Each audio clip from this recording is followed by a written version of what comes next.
Escuchar un diagnóstico de cáncer es la mayoría de las veces detonante de altos niveles de ansiedad, depresión y enorme temor en pacientes y sus familias. Y es que, aunque hay muchos tipos de cáncer, varios de ellos son curables si se detectan a tiempo. Comúnmente se asocia esta enfermedad con la pérdida de la vida. ¿Pero qué es el cáncer? ¿Cómo nos libramos de él? ¿Podemos hacer algo para prevenirlo? Vamos a platicar hoy sobre esto y sobre los tipos de cáncer más frecuentes. Bienvenidos a DocChat.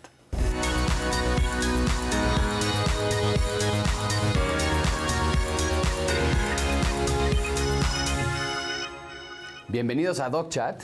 El día de hoy estoy con el doctor Gabriel Pacheco. Él es cirujano oncólogo y vamos a platicar el día de hoy con él de cáncer. Bienvenido, Gabriel. Gracias, encantado. Oye, ¿por qué no nos platicas un poquito?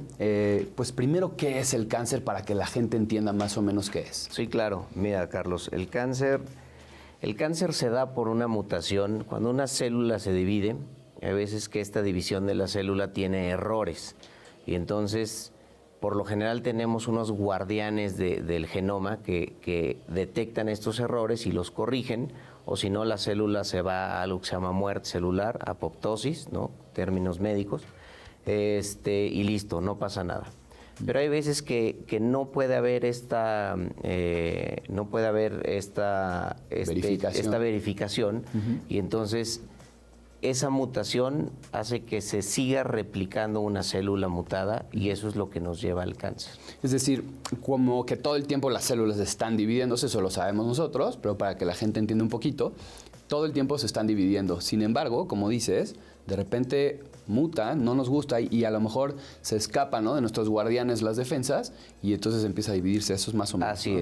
Así es. ¿Y por qué se da esto? Digamos que si es una falla a lo mejor más en los guardianes, por así decirlo, ¿es porque a lo mejor nuestras defensas no están bien o por qué lo explicaríamos? Bueno, más principalmente, o sea, el cáncer principalmente es de forma esporádica. ¿Qué quiere decir esto? Que no tiene una relación con un patrón de herencia, o sea, no viene de tus papás y demás cosas. Entonces, se asocian por lo general a factores externos, ¿no?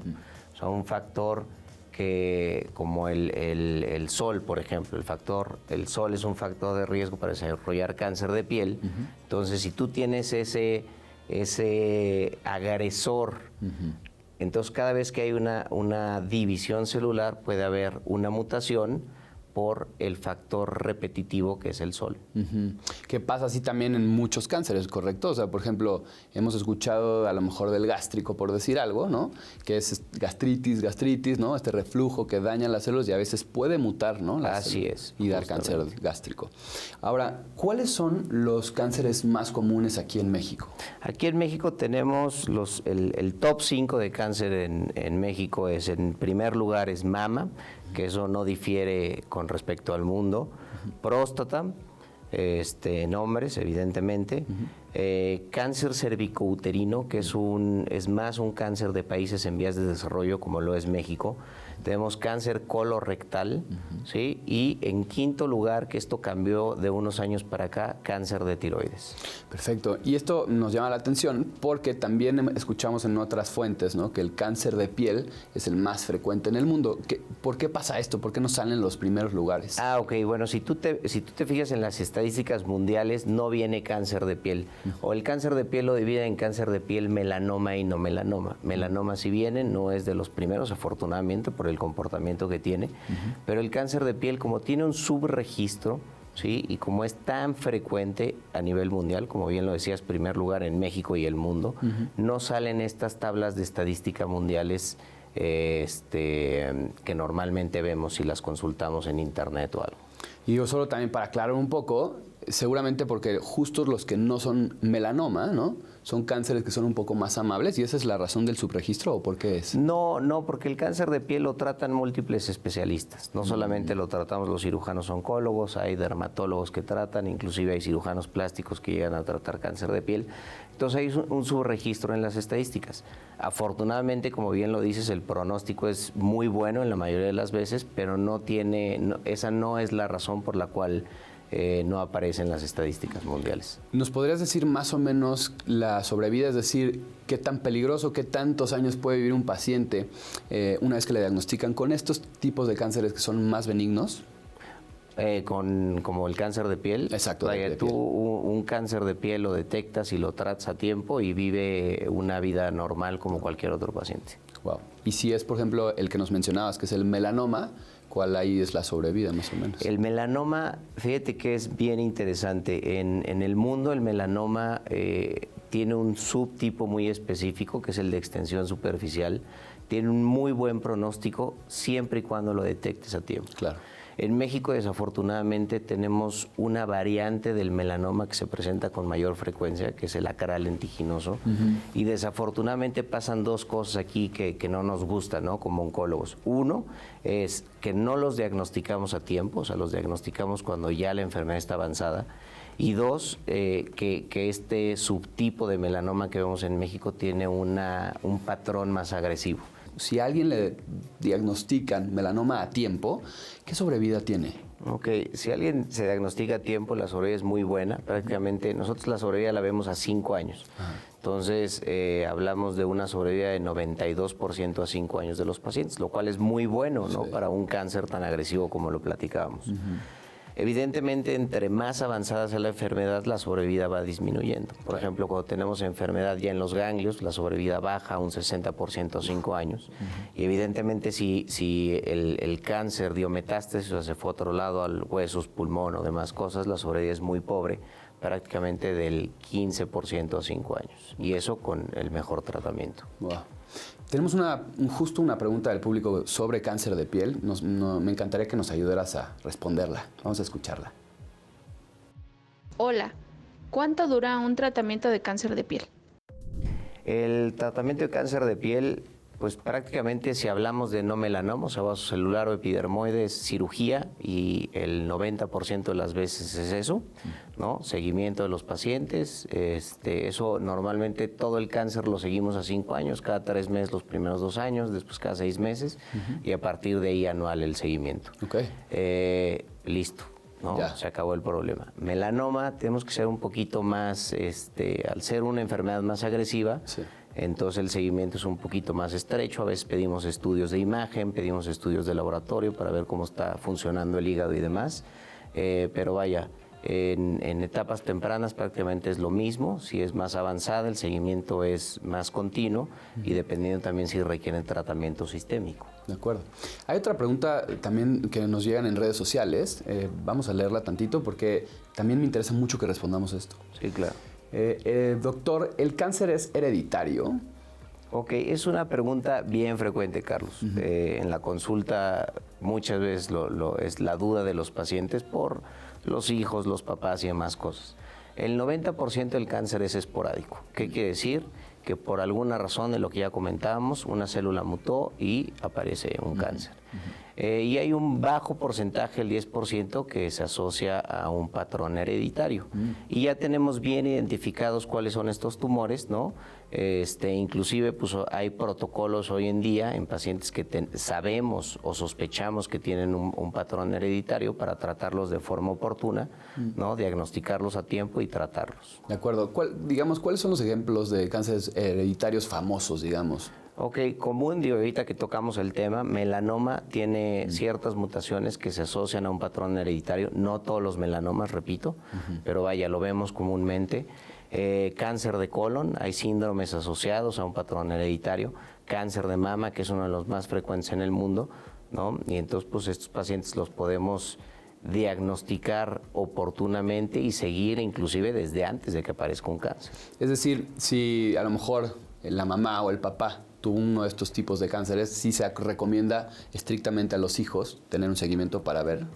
No necesariamente, influye mucho la edad al diagnóstico, influye mucho el tipo, el cáncer es un nombre, ¿no? Pero cada cáncer tiene nombre y apellido, ¿no? Claro. Entonces influye mucho el apellido del cáncer, claro. Y entonces con eso sabemos, de acuerdo a ciertos factores, decimos, este paciente tiene 3 familiares con antecedente de cáncer de mama en edad joven, o 3 familiares en primero o segundo grado con cáncer de colon. Ya. Entonces ahí despertamos ese chip, claro. Y decimos, bueno, este paciente hay que estudiarlo. Claro.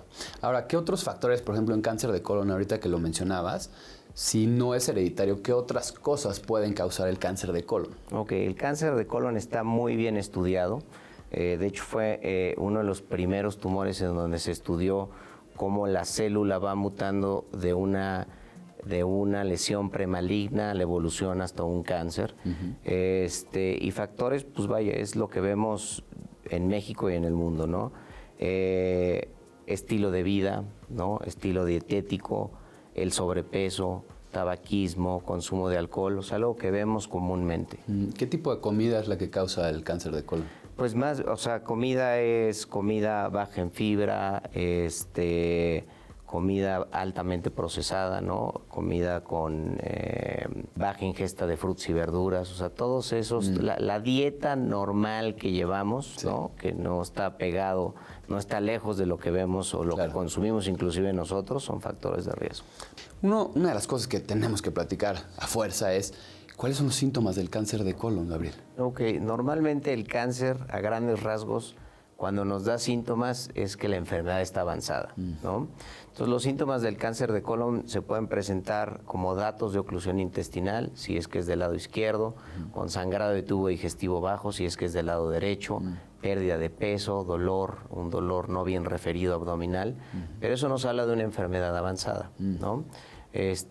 Desafortunadamente en etapas tempranas es difícil que nos dé síntomas, entonces pues es una de las características que tiene. Si esto ya es muy tarde, digamos, ¿qué se recomienda o a partir de qué edad se recomienda que empecemos a hacer pues un poco de prevención para esto? Eso es bien importante. En cáncer de colon está muy bien establecido. Está indicado hacer una colonoscopia a partir de los 45 años. Si tienes antecedentes familiares, quizás adelantar los 5 años. Pero con eso tú puedes ver si tienes una lesión, como lo platicamos, una lesión premaligna, que se puede tratar inclusive de forma endoscópica, ¿no? O hacer una detección temprana de la enfermedad, que eso es lo que busca la colonoscopia, y con esto pues ofrecerte un mejor pronóstico si es que se detecta un cáncer de colon. A partir de los 45. A partir de los 45. Excelente. Vamos a ir con una pregunta del público que viene mucho al caso en esto. ¿Qué diferencia hay entre quimioterapia y radioterapia? ¿Y me puede explicar para qué sirve cada una de ellas, por favor? Ok, es una pregunta bien interesante. Vamos a hablar, ahorita que estamos tocando el cáncer de colon y recto, vamos a meternos un poquito a recto. La quimioterapia es el tratamiento sistémico en cuestión oncológica, ¿no? O sea, es para controlar la enfermedad de forma sistémica. Para todo el cuerpo, digamos. Así es, ¿no? Entonces, si tenemos un paciente que tiene una lesión, que tiene un cáncer de colon y tiene una lesión en hígado o en pulmón, el tratamiento sistémico es la quimioterapia. Claro. Y el tratamiento local, o sea, para la invasión local, para controlar la enfermedad localmente, para eso nos sirve la radioterapia. No siempre usamos las dos, ¿no? O sea, hay veces en donde solamente está indicada la radioterapia, hay veces en donde están indicadas de manera conjunta o solamente la quimioterapia, dependiendo el sitio del tumor y dependiendo de qué es lo que buscas o cuál es tu objetivo del tratamiento. Claro. Y por ejemplo, para cáncer de colon, específicamente se usa más radioterapia para cáncer de recto, por ejemplo. Prácticamente la radioterapia tiene indicación en cáncer de recto, en ciertas etapas clínicas, y el tratamiento sistémico, tanto en colon, en recto es utilizado. Por ejemplo, en cáncer de mama escuchamos mucho la quimioterapia, ¿no? ¿Nos puedes hablar un poquito del porqué de esto? Sí, claro. El cáncer de mama, como bien lo dijimos al principio, es el de los primeros lugares en incidencia y desafortunadamente sigue siendo de los primeros lugares en mortalidad. Entonces, al ser un tumor que crece localmente, pero tiene una característica por dar enfermedad a distancia de forma temprana. Para eso nos sirve darles tratamiento sistémico con quimioterapia. Perfecto. Y para los que hayan escuchado esta palabra metástasis, ¿no? Es a lo que nos referimos. De repente que migre, ¿no? Que se vaya a otros lugares este cáncer, ahí es cuando tiene oportunidad la quimioterapia, ¿correcto? E inclusive antes, o sea, hay pacientes que tienen enfermedad que tienen etapas clínicas localmente avanzadas, o sea, tumores grandes localmente con enfermedad en los ganglios. En esos pacientes también usamos la quimioterapia. De acuerdo. Y también tú nos platicabas un poquito, ¿cuál es el tipo de cáncer que más ves tú? Yo a lo que más me dedico es a tumores de cabeza y cuello. Veo mucho cáncer, como decíamos, de piel, que es el más frecuente. Veo cáncer de tiroides, cavidad oral, laringe y demás cosas. De acuerdo. Vamos a tocar ese tema ahorita, pero antes vamos a ir con Adri, que nos va a contar algo súper interesante. Hola, ¿cómo estás? Bienvenido a una cápsula de nutrición. Soy Adriana Puente, nutrióloga clínica, y en el video de hoy vamos a hablar de los antioxidantes. Los radicales libres son compuestos altamente reactivos que pueden dañar la salud de nuestras células. Digamos que se forman naturalmente en nuestro cuerpo y van a ser necesarios para muchos procesos de nuestras células. No obstante, va a haber circunstancias que van a aumentar el número de radicales libres, lo cual se puede traducir en problemas a la salud. Por ejemplo, cuando nosotros nos exponemos a la luz solar por mucho tiempo, o cuando consumimos tabaco, cuando consumimos alcohol, cuando estamos bajo mucho estrés, el aumento de radicales libres en nuestro cuerpo va a representar un problema. Y es aquí en donde entran los antioxidantes, que los antioxidantes lo que van a hacer es que van a neutralizar la acción de los radicales libres. El cuerpo va a producir algunos de estos antioxidantes, los antioxidantes endógenos. Sin embargo, también necesitamos consumir antioxidantes a través de nuestra alimentación, es decir, obtener antioxidantes a partir de fuentes externas. Y aquí entra una de las razones del por qué es bien importante el consumo de frutas, de verduras, de alimentos naturales. Estos alimentos van a ser ricos en antioxidantes. Y aquí es bien importante que evalúes con tu profesional de la salud si a través de la dieta estás consumiendo los antioxidantes que necesitas o si quizá va a ser necesario un suplemento. Entonces, como conclusión, lo que yo te recomendaría es que si tú quieres aumentar tu consumo de antioxidantes, lo hagas a través de tu alimentación. Como ya lo vimos, aumentando tu consumo de frutas, de verduras, de cereales, de legumbres, de alimentos naturales, y que por otro lado disminuyas el consumo de alimentos ultraprocesados, que disminuyas también lo más que se puede el alcohol y que de preferencia no consumas tabaco, y que si te expones a la luz solar sea siempre con responsabilidad, de preferencia usando un bloqueador solar. Hoy les voy a enseñar 4 ejercicios que puedes hacer desde tu silla para liberar tensión y dolores musculares a lo largo de tu día laboral. Primero, vas a empezar colocando las manos encima de tus rodillas. De aquí vas a hacer una ligera extensión de espalda inhalando, y al exhalar vas a encorvar tu espalda llevando barbilla hacia tu pecho. Inhalas hacia arriba, exhalas hacia abajo. Puedes hacerlo aproximadamente por 1 minuto. Después vamos a trabajar en la rotación de tu espalda. Lleva manos hacia arriba en la inhalación, y en la exhalación lleva una mano atrás y la otra mano al costado de tu cuerpo. Trata de mantenerte ahí por unos 30 a 45 segundos y después repite el otro lado. Ahora vamos a mover un poco las extremidades inferiores. Lleva un pie arriba de tu rodilla. Baja la rodilla y, manteniendo la espalda alargada, lleva tu pecho hacia las piernas. No necesitas ir muy abajo. El chiste es que te quedes aquí y que sientas el estiramiento en tu cadera, en tu glúteo, y lo sostengas por aproximadamente 45 segundos a 1 minuto. Repite del otro lado. Y por último, vas a extender una pierna hacia el frente, alargando también tu espalda. Vas a llevar brazos hacia las piernas y te mantienes ahí alargando espalda, relajando cuello, relajando hombros por 45 segundos a 1 minuto. Inténtalos y te aseguro que te vas a sentir mucho mejor a lo largo de tu día laboral. Espero que estos tips te hayan sido de utilidad. Muchas gracias y nos vemos a la siguiente. Yo soy Dani Méndez. Muchas gracias, Dani. Y bueno, pues estamos de regreso con el doctor Gabriel Pacheco hablando sobre cáncer. Ahora estamos tocando el cáncer de cuello. Y yo te tenía una pregunta, Gabriel. Frecuentemente escuchamos, sobre todo aquí en México, sobre el cáncer de tiroides. ¿Nos podrías platicar un poquito de qué tan frecuente es aquí versus el resto del mundo? Sí, claro. Fíjate que en las nuevas estadísticas que salieron del Globocan hace apenas 2 años, el cáncer de tiroides hoy está en el 5º lugar en México, no así en el mundo, más o menos está en el lugar 10. ¿Esto a qué se debe? Muchas veces el cáncer de tiroides lo detectamos por algún estudio de imagen. A los pacientes les hacen un ultrasonido por alguna cuestión, tomografía, un PET, que hoy está muy de moda el PET. Aparece una lesión en la tiroides y entonces la estudiamos y resulta un cáncer. Okay, es como un hallazgo, digamos, nos los encontramos sin querer. Así es. Okay. ¿Y por qué se da el cáncer de tiroides? Pues el factor de riesgo más importante es la radiación, el antecedente de radiación ionizante. No lo sé en México, o sea, comparado con el resto del mundo no tengo la respuesta. De hecho, se está estudiando el por qué más aquí que en otros lados. Pero vaya, afortunadamente son tumores que detectamos en etapas tempranas. ¿Por qué? Porque es evidente cuando tenemos un aumento de volumen en el cuello. Y la vez que el pronóstico del cáncer de tiroides, la gran mayoría de las veces es muy bueno. Es decir, se hace cirugía. Yo sé que depende un poco del tipo de cáncer de tiroides, pero normalmente con la cirugía y a lo mejor un poco de radiación con yodo o algo así, ¿o cómo funciona? Sí, el cáncer de tiroides es de los tumores que tiene muy buen pronóstico y cambia un poquito el tratamiento. Claro. El cáncer de tiroides, el tratamiento, el pilar del tratamiento es la cirugía, o sea, es quitar la tiroides y los ganglios que están en el primer relevo a donde se puede ir la enfermedad. Y dependiendo de ciertos factores que vemos ya una vez que se operan los pacientes, decidimos si requieren o no yodo radioactivo. Una radiación pequeña, digamos. Así ¿no? es. Digo, se nos está acabando un poco el tiempo, pero me encantaría, sé que es un tema amplio y ojalá que te tengamos de regreso, Gabriel, para esto, pero nos podrías dar, digamos, sobre todo los cánceres que hemos tocado el día de hoy, de los 4 que hemos tocado, ¿tú qué nos dirías que son como los puntos de prevención, sobre todo, para que tengamos y hagamos algo al respecto?